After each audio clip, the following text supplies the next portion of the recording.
नमस्कार. मी Deepak निसर्गन, financial planar. आज प्रत्येक जणाला वाटते की मी श्रीमंत झालो पाहिजे.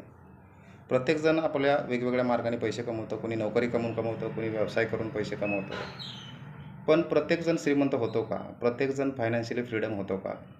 तर याचं उत्तर आपण शोधणं गरजेचं आहे.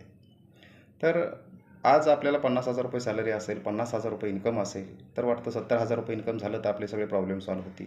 70,000 झाल्यानंतर वाटतं 1,00,000 रुपये झाले तर आपले सगळेच प्रॉब्लेम सॉल्व्ह होतील. परत आपल्याला प्रॉब्लेम येणारच नाहीत. परत 1,00,000 रुपये पगार होतो, इन्कम येतं, पण प्रॉब्लेम काय आपले संपत नाहीत.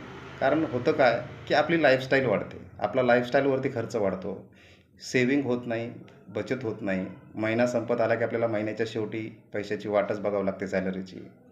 तर अशा ठिकाणी अशा वेळेस आपल्याला जे आहे तर काय करणं गरजेचं आहे? तर इथं फक्त एकच ऑप्शन आहे किंवा एकच पर्याय आहे यावरती, की योग्य पद्धतीने आपलं फायनान्शियल प्लॅनिंग करणं आवश्यक आहे. आणि ते जर योग्य पद्धतीने केलं तर आपल्याला ह्या सर्व गोष्टीचं जे आहे तर प्रॉब्लेममधून आपण बाहेर पडू शकतो आणि आपलं एक चांगलं इन्कम, सेकंडरी इन्कम इन्व्हेस्टमेंटच्या माध्यमातून आपण तयार करू शकतो.